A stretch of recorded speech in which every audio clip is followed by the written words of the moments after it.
इस वक्त की बड़ी खबर आ रही है। यूक्रेन के साथ युद्ध के बीच रूस का बड़ा दावा, यूक्रेन के 98 एयरक्राफ्ट 1041 टैंक तबाह किए हैं। रूस ने कहा कि 16 दिनों के हमले में यूक्रेन के 113 रॉकेट सिस्टम, 843 सैन्य वाहन भी तबाह कर दिए हैं। इसके अलावा डोनबास के दोनेत्स्क के लोगों का वोल्नोवाखा पर कब्जा हो गया है। आपको बता दें, रूस और यूक्रेन के बीच 16 दिनों से घमासान जारी है और इस पर रूस की ओर से बड़ा दावा किया गया है कि यूक्रेन के 98 एयरक्राफ्ट, 1041 टैंक तबाह कर दिए हैं, बर्बाद कर दिए हैं।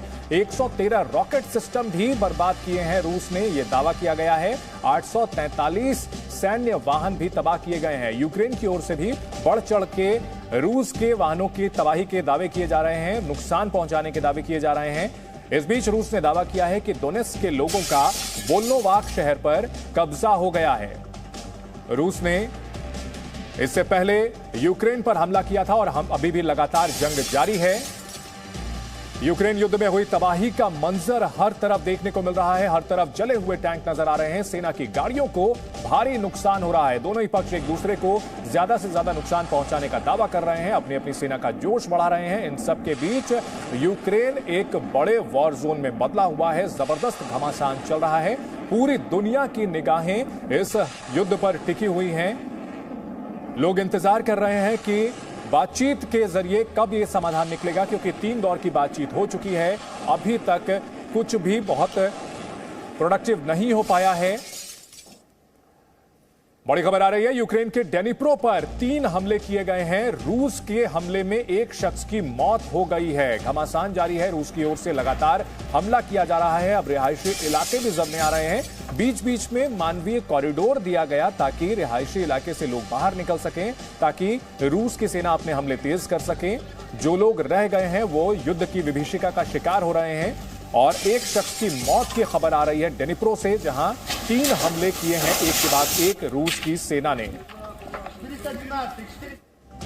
यूक्रेन के 1041 टैंक मार गिराने का दावा रूस की ओर से किया जा रहा है। 843 सैन्य वाहन, बख्तरबंद गाड़ियों को बर्बाद करने का भी दावा रूस की सेना ने किया है। 389 तोपें, 113 रॉकेट सिस्टम भी बर्बाद करने का दावा रूस की ओर से किया जा रहा है। रूस के राष्ट्रपति पुतिन और जेलेंस्की के बीच की जो अहम की लड़ाई है, उसका खामियाजा दोनों ही देशों को उठाना पड़ रहा है। और इस हमारे साथ 2 खास मेहमान चर्चा के लिए जुड़े हुए हैं। Retired lieutenant general SP Sinha साहब हैं और जीके त्रिपाठी हैं, पूर्व राजनयिक। सबसे पहले जनरल सिन्हा साहब, अगर बात की जाए इस लड़ाई की, कहां तक पहुंची है? 16 दिन हो चुके हैं इस लड़ाई के। कहां तो बात की जा रही थी कि 24 घंटे 96 घंटे में खत्म हो सकता है, 16 घंटे में भी घमासान जारी है। 13 दिन में के युद्ध में हमने बांग्लादेश लिबरेट कर दिया था जी। आज 16वां दिन है। तो कहीं ना कहीं ग्राउंड जीरो पे जो स्थिति है वो इतना आसान नहीं है जितना मीडिया में नजर आ रहा है। पहली बात। दूसरी बात जो मैं कहना चाहता हूं, ये युद्ध तब तक चलेगा जब तक कीव पे पूरी तरह से कब्जा न हो और जब तक प्रेसिडेंट जेलेंस्की अरेस्ट न हो या उनकी हत्या न कर दी जाए जी। दूसरी बात। तीसरी बात है कि यदि प्रेसिडेंट जेलेंस्की जिंदा रहेंगे तो रेजिस्टेंस चलता रहेगा। चौथी वक्त की थोड़ी सी कमी है, हम फिर दोबारा लौटेंगे। त्रिपाठी साहब, क्या शांति का कोई रास्ता निकलता हुआ दिख रहा है? बातचीत हो रही है, कोई राह नहीं निकल रही है? देखिए, मुझे लगता है कि कुछ उम्मीद की किरण नजर आ रही है, इसलिए कि अभी तक जो बातचीत हो रही थी, जो डेलीगेशंस बेलारूस में या बॉर्डर पे बातचीत कर रहे थे, 3 दौर की बातचीत, उसमें कुछ नहीं हुआ। लेकिन उसके बाद विदेश मंत्री स्तर पे बातचीत हुई, मतलब उसका स्तर ऊंचे किया गया।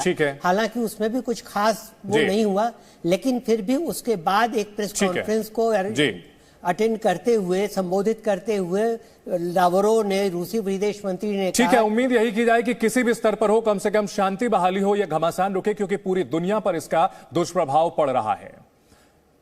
Presenting B News app, available on Google Play and App Store. Download it now.